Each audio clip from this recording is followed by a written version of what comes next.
All right, this is our series of topics from chapter 18. And this is going to be a pretty short video. We're going to talk about percent ionization. So percent acid ionization and percent base ionization.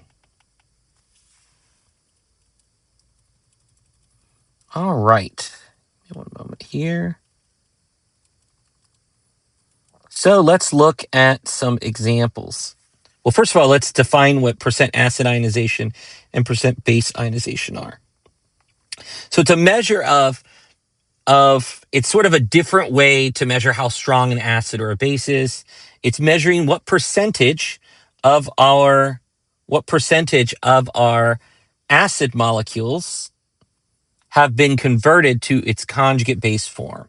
So for example, for percent acid ionization, it's going to be our initial concentration of our acid divided by our equilibrium concentration of our conjugate base times 100. And note, this is typically X from a Ka ice table problem.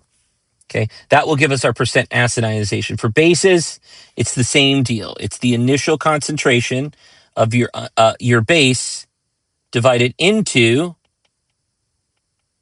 the equilibrium concentration. And again, this will be X from a Kb ice table problem. And again, times 100. Okay, so let's look at an example of this. Let's say we've got propionic acid. We saw this in an equilibrium problem. Okay, and propionic acid has a Ka value. We don't need to know this, but it has a Ka value of 1.3 times 10 to the negative fifth at 25 degrees Celsius. Okay, so let's say we have an HPR concentration of 0.10 moles per liter, and we're going to look at a solution that has that has a propionic initial propionic acid concentration of 0.010 moles per liter. So going from this to this is an increase in concentration by 10. So what is the percent acid ionization for each of these?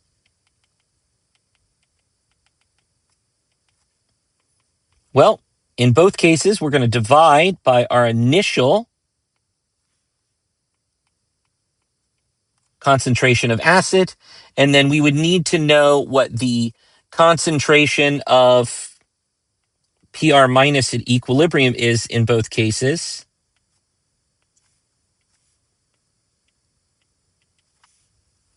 And so in this case, it's 1.1 times 10 to the negative third moles per liter. And in this case down here, it's 3.6 times 10 to the negative fourth. So let's plug those in. 1.1 times 10 to the negative third moles per liter times 100. And then down here, 3.6 times 10 to the negative fourth moles per liter times 100. Okay, so our percent ionization for our 0.10 molar solution is 1.1 times 10 to the negative third divided by 0.1 times 100. And we get a percent ionization of 1.1. That means at equilibrium,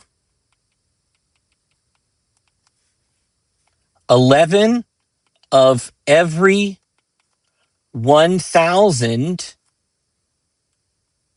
HPR molecules are ionized.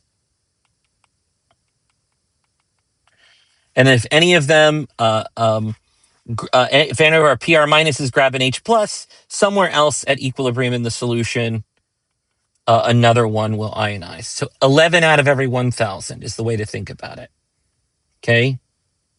Now, I want you to think about this. We're going to make we're going to look at a solution that's 10 times less concentrated. So 1/10 the concentration of this solution and think about, before we do the calculation, is the percent ionization going to go up or down?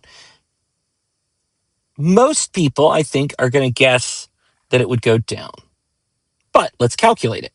3.6 exponent -4 divided by 0.010 times 100.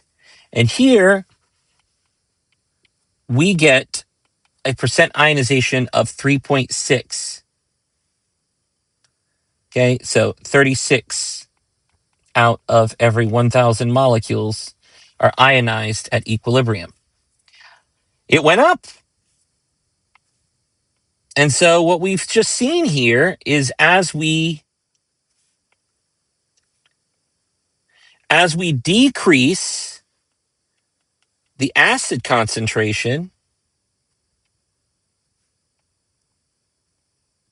we increase the percent ionization. And you can think of it as there are more water molecules relative, and that's always going to be true, it's just easier for the acid to ionize in that environment. Okay? So less acid, greater ionization. However, real quick here, let's look at the pH of these solutions just real quick. The more concentrated solution still has the higher pH. So note, decreasing HA concentration increases pH, so it becomes less acidic, and increases percent ionization. pH, the H3O plus concentration is what we worry about in terms of like an acid being too strong. Okay, so less concentrated acid in water, pH closer to that of neutral water, right? pH goes up, less acidic, right? More towards neutral. However, the percent ionization goes up as well. Okay, same thing's true for bases. So that is it for percent ionization.